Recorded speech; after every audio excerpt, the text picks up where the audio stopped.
Butler averaging 25 points, 10 rebounds, 6 assists in the last 3 games. That includes the 29, 11, and 4 he put up in this Game 4 loss.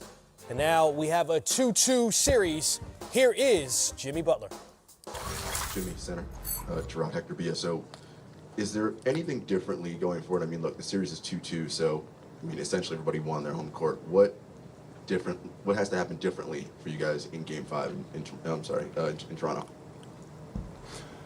I don't know. I think we got to start the game off a little better, get back in transition, do what we were doing whenever we won.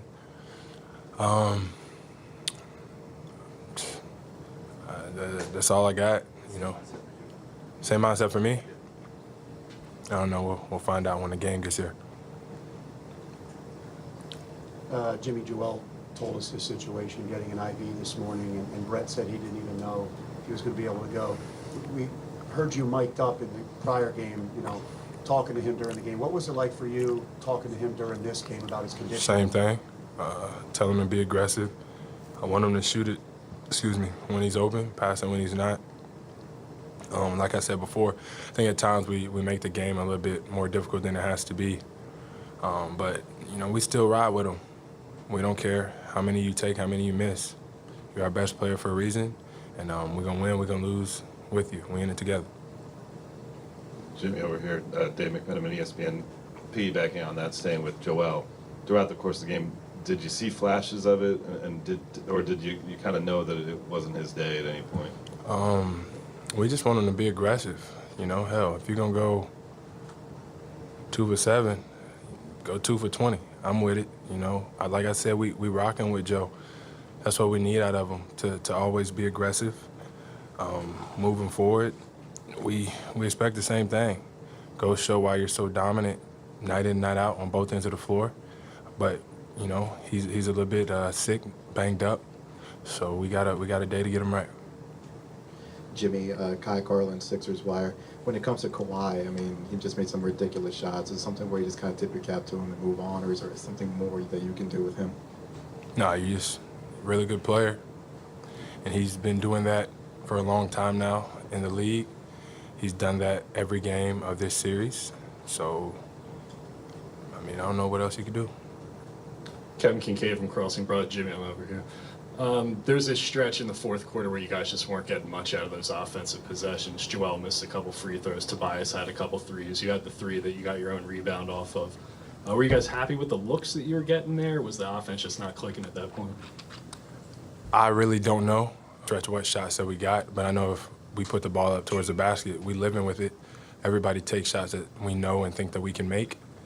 You know, when you go back and watch a film, we'll talk about it, figure out ways to where that doesn't happen. But as of right now, I'm okay with every shot we took. Jimmy, Michael Luongo, Radio Pennsylvania. Just 2 out of 3 now with this series, going back to Toronto for Game 5. Just talk about the confidence level or the excitement that this team has now for the remainder of this series. Now it's the best 2 or 3. We're confident, but I don't think we can get too confident and settle, get comfortable. We know how good of a team we are. We know how we're supposed to perform. It's all about going out there and doing it. I think at times people get lost in talking about it and have a good time being here instead of doing what we're supposed to do. I like it. You know, we got humble tonight. I'm proud of it. You know, hopefully we go and do what we're supposed to do. Jimmy, just here to your right. Nick Medalinos, ESPN Australia. Ben's had a couple of quiet games in a row now. Is there anything that you say to him just ahead of Game 5 to sort of help get him going, or is he more of, he doesn't need that kind of thing? If you ask Ben, I told Ben every time down the floor to attack. Every single time. I'm cool with if coach calls a play and you feel like you got the mismatch, by all means, attack. And then coach will be like, why'd you do it? And I promise you, I will say, I told him to do it. I want Ben to be as aggressive, just like I tell Joe to be aggressive. Attack. We're not going to win without you guys. You have to be ready to attack at any point in time. Damn sure in transition. He has the ball in transition. Ben, don't pass the ball in transition. Attack every single time. That's how we're going to win this game. Perfect. Game 5 is Tuesday night in Toronto. So, Sam, looking at this series, how balanced it is, 2-2, does either team have an advantage going into Game 5? I think so. I mean, first, you got to give an advantage. The winner of Game 5 wins, what, 87% of the series been played? We'll trust your math on that. Well, something like that. I know it's over 85%. And we already know that home team has the advantage. And the way Kawhi Leonard's playing right now, he's just playing too comfortable. And they let Kawhi Leonard go home, and they have the same game plan defensively against him as they've had in the other 4 games. Why would we expect anything different? He's not just going to miss. He's playing at such a high level with so much confidence. You got to make him uncomfortable. You got to change how he's playing. Right now, he's just coming off the screens, doing what he wants to do, and he's in too good a rhythm. You got to disrupt him and make someone else beat you. Yeah, and I look at it as I think if you're Nick Nurse, you found something with playing Serge and also Gasol together. And I love the way Serge, he took a couple threes, he missed them bad. But then he got down on the block on some smaller guys, made 2 jump hooks, had 12 points, 9 rebounds, a couple blocks. If they can stay big and then get Pascal Siakam back playing well, I think they have the advantage in Game 5. To your point, Ibaka and Gasol played just 7 minutes in the regular season in the first 8 playoff games together. They played 23 minutes together in this game. They were a +7, and that's really an indication of where you take that plus-minus and you really pay attention to it. That was huge for Toronto. And let's talk about Marc Gasol's defense and Embiid. Embiid had a great Game 3, and we gave him a lot of credit, and he deserved a lot of credit when he had 33 points, 10 rebounds, and 5 blocks, and was the most dominant player on the floor. But in the other 3 games in this series, Marc Gasol's done a great job of limiting Embiid. Ibaka's offense finally came around today, as did Kyle Lowry's. So with 2 of the last 3 games in Toronto, I think the Raptors are in great shape, especially given that they have the best player on the floor in Kawhi Leonard. Certainly, it seems like the Toronto Raptors, with 2 of those last 3 games in this series. When they swarm, we got to make them pay, and we made some big shots tonight. Last question. Back here. I know you both have one on now each other's court, but even this series, you regain the home court advantage. You can talk about what, if anything, that means for you guys for the rest of this series.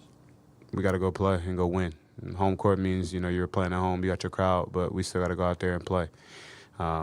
Both teams have won on the road, and now we got to go protect home, and we got to play really, really hard and just feed off of everything we can get from home. Kyle, Mike Sealski from the Philadelphia Inquirer. Just what's going through your mind when Kawhi, goes from the left side of the court to the right side of the court and hits that 3 to put you guys up 4? Embiid is right in his face. That's a pretty tough shot. Go in, ball. Thank you.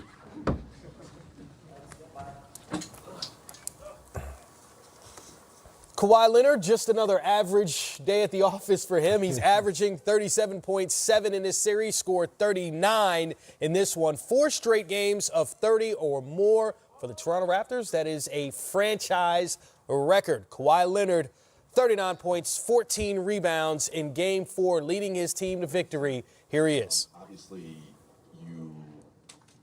when they try to trap, take the ball out of your hands, you give it up, you circle back around, you get the ball again. Not so much basketball because that's obviously practice, but what is it about your temperament that seems like you're never flustered or worried or get sped up? You just kind of move at your pace. Just really growing up and learning from players, watching great players, seeing how they either control the game or just playing at their own speed and not trying to be rushed by the defender. But I was fortunate enough to be on some pretty good teams early, so I was able to see defenses going deep playoff runs, and try to pretty much establish that early. And I feel like that probably helped me out to today now that I'm 27. Michael Grange from Sportsnet. Kawhi, what were you thinking? You heard what Kyle thought, but what were you thinking when you were kind of setting into that shot with just a minute left? They looked like they were trying to corral you. You had 2 defenders. What were you looking at? Just really came off a pick and roll and tried to stay aggressive. They ended up switching. Embiid's a good defender, long, so at the time I just looked up at the shot clock and tried to get as much space as possible, and and just took a shot and believed that it was going to go in, and it did. Once it left my hand, it did. I was telling them just in the past, playing in a regular season, I had times that I took those shots and they came up short. So I guess I was thinking as well at the time, just making sure. Well, you heard Kawhi Leonard get it say to it. the back rim. I believe those shots were going in. Certainly worked out for him. 13 for 20 from the field. Jimmy Butler, 29 and 11. We're looking to hear from him in the 76ers next.